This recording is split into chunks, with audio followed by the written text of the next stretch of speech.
Bonjour à tous. Aujourd'hui, on va parler de la Almudena, la sainte patronne de la ville de Madrid. On va parler de son histoire et de l'origine arabe de son nom.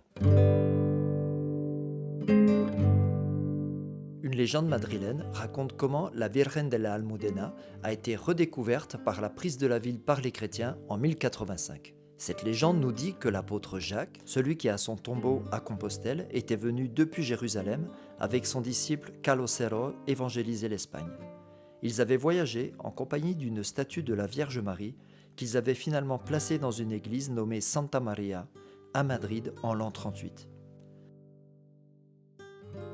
Des années plus tard, en 712, lors de l'attaque par les Arabes de la ville, les chrétiens décident de cacher la statue sainte dans une niche de la muraille pour éviter sa détérioration ou sa profanation.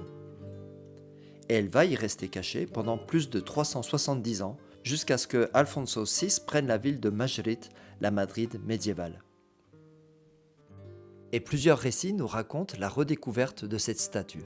Selon la version commune, les chrétiens de Madrid vont organiser des prières et une procession pour que Dieu leur rende leur image cachée dans un lieu dont les gens avaient oublié l'emplacement. Le 9 novembre 1083 ou 1085 selon les sources, la procession a parcouru les rues de Madrid depuis l'église de Santa Maria la Mayor jusqu'à la Puerta de Vega. Soudain, la muraille s'effondre et au milieu d'un grand bruit et d'un énorme nuage de poussière apparaît la statue dissimulée des années auparavant. Apparaissent en même temps deux cierges retrouvés allumés qui encadraient la statue et qui lui auraient donné sa couleur noirâtre.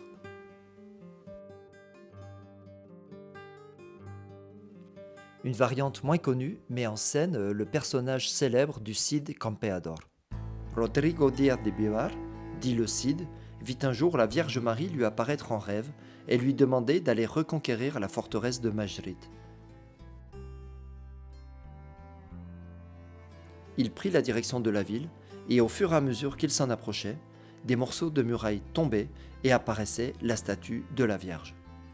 L'effondrement de la muraille va par ailleurs ouvrir une brèche par laquelle il va prendre la ville. Et la chute de Madrid, d'ailleurs, sera le sujet d'une prochaine vidéo.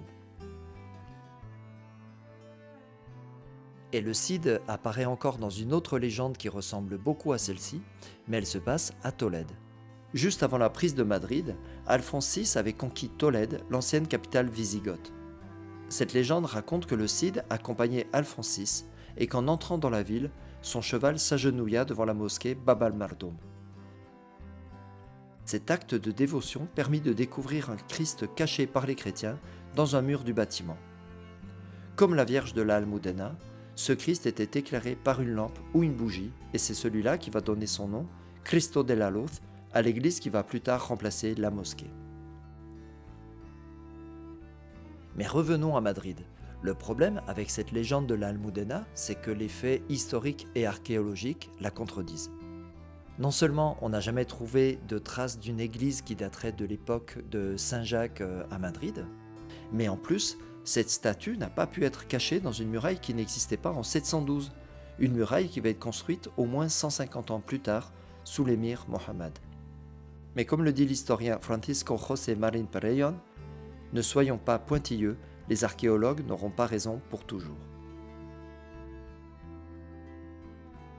D'ailleurs, si les spécialistes s'accordent pour dire que la statue actuelle est une création du XVe siècle, ils sont aussi d'accord pour dire qu'elle est creuse et qu'en son sein se trouve peut-être la statue originale. Parce que c'était une pratique courante que de placer des images anciennes dans de nouvelles. Et les miracles liés à la Vierge de l'Almudena ne se limitent pas à sa redécouverte, plusieurs autres miracles sont liés à son intercession. Elle aide par exemple au XVIIe siècle un homme tombé de la muraille et qui s'en sort indemne. Elle nourrit la population de Madrid lors des sièges de la ville, et elle a aussi longtemps empêché les peintres et les sculpteurs de reproduire son visage. Elle a aussi aidé les Madrilènes lors d'inondations terribles qui résonnent encore avec l'actualité espagnole.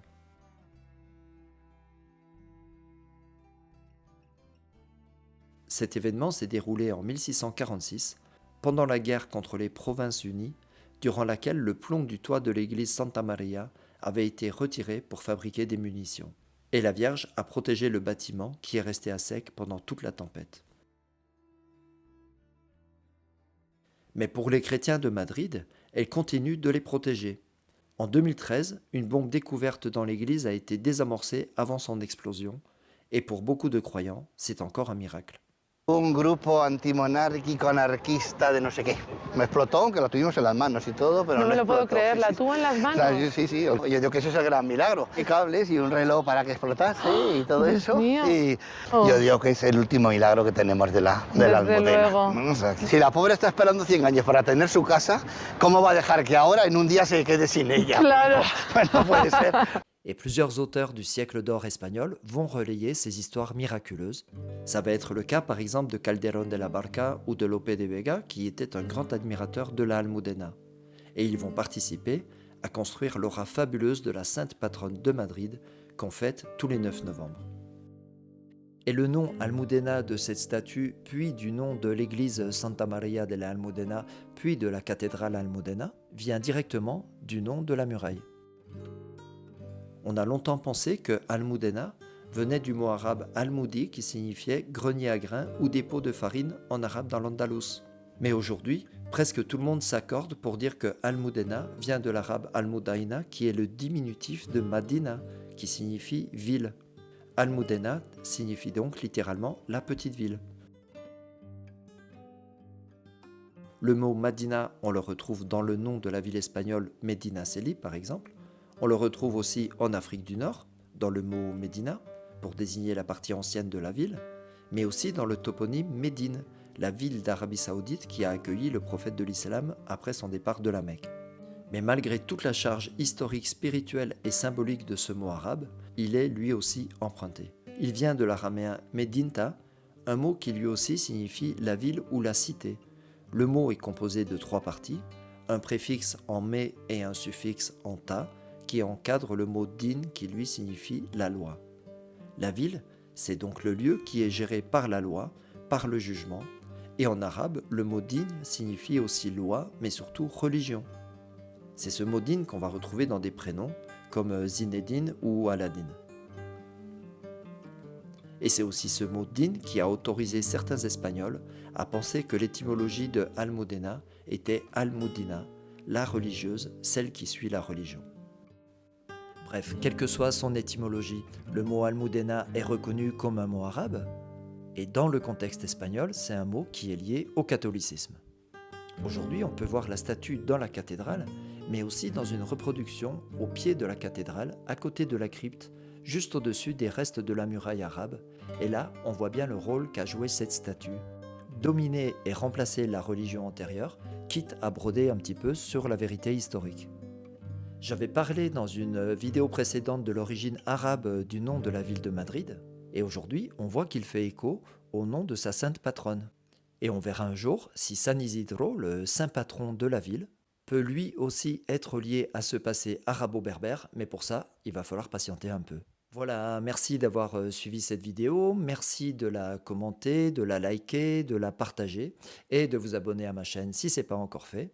Et je vous dis à très bientôt pour un autre sujet. Hasta luego.